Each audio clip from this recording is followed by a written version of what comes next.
अंडमान निकोबार में जब हम तेज विकास की बात कर रहे हैं तो आखिर उसका फायदा कैसे मिलेगा। अंडमान निकोबार के 12 आइसलैंड में हाई इंपैक्ट प्रोजेक्ट का हो रहा है विस्तार। ये अपने आप में जो आने वाले वक्त में और उसका एक तरीके से जमीन पे होता दिखाई पड़ेगा। इसके साथ रोड, एयर और वाटर के जरिए फिजिकल कनेक्टिविटी की जा रही है मजबूत, यानी कि हर प्रकार की कनेक्टिविटी को तेज करने पे कहीं ना कहीं सरकार का फोकस है। कनेक्टिविटी मजबूत करने के लिए अंडमान निकोबार में 2 बड़े ब्रिज और NH4 के चौड़ीकरण का काम इस वक्त तेज गति से चल रहा है। उसका फायदा भी स्थानीय स्तर पे वहां पे देखने को मिलेगा।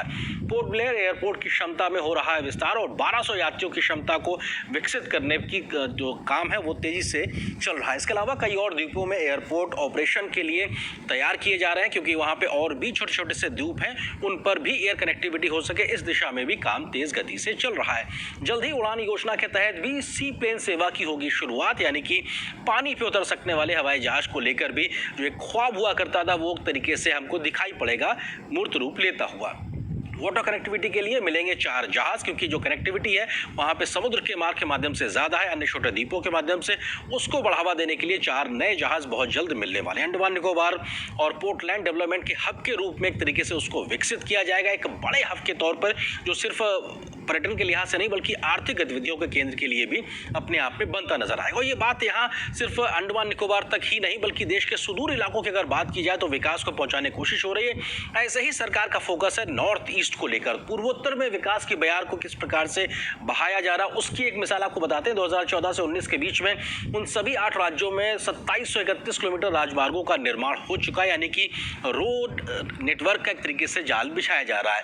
4.94 किलोमीटर लंबा रोड और रेल बोगीबिल पुल का हुआ है निर्माण। जो तस्वीर आपको पीछे दिखाई पड़ रही है उस पुल पे रोड भी है और रेल का ब्रिज भी है। अपने आप में हिंदुस्तान का सबसे बड़ा इस प्रकार का पुल है। मोदी सरकार ने पूर्वोत्तर में 900 किलोमीटर रेल नेटवर्क बिछाने का एक तरीके से लक्ष्य रखा, उस पर तेज गति से काम भी हो रहा। हम ये पूर्वोत्तर के लिहाज से बात भी कर रहे हैं। 60,000 करोड़ के निवेश से 3800 किलोमीटर राजमार्ग बनाने का काम इस वक्त तेज गति से जारी है।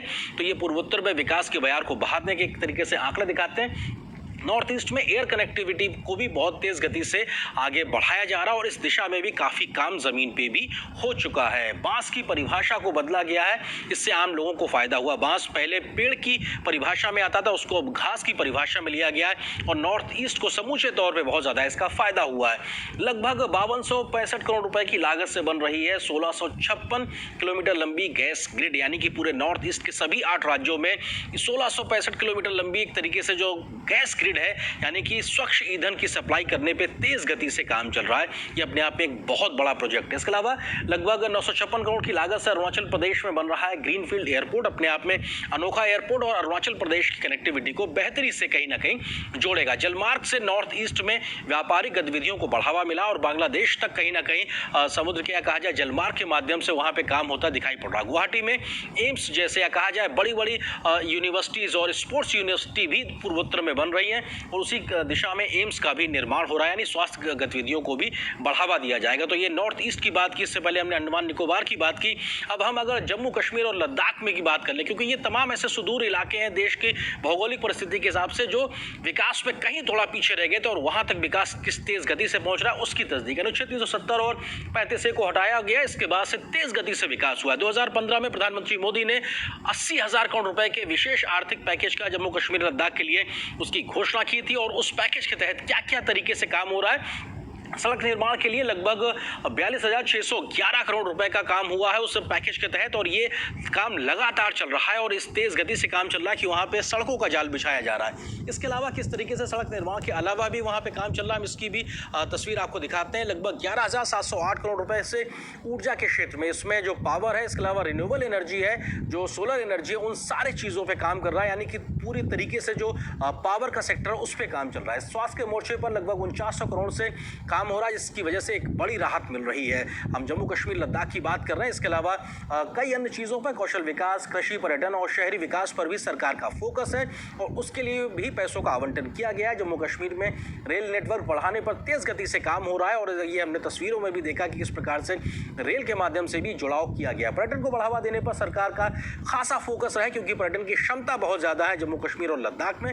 लद्दाख को विकसित करने के लिए, कहा जाए कि स्मार्ट स्टेट के तौर पर विकसित करने पर सरकार का खासा फोकस है।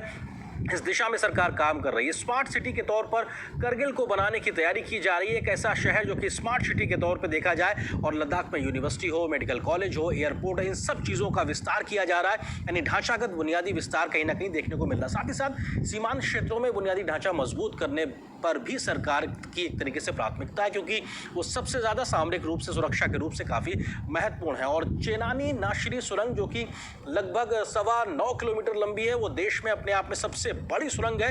उसका एक तरीके से शुरुआत भी काफ़ी पहले हो चुकी है और ये अपने आप में बताता है कि जम्मू कश्मीर लद्दाख में विकास की बयार किस तेज़ गति से आगे बढ़ रही है। तो कुल मिला के हमारी कोशिश यही थी कि जो आज एक तरीके से अंडमान निकोबार में जो शुरुआत हुई है, वो महज एक शुरुआत नहीं बल्कि देश के सभी सुदूर इलाकों तक विकास के बयार को कैसे आगे पहुंचाया जा रहा है, इस विषय पर हम करेंगे चर्चा, लेकिन एक छोटे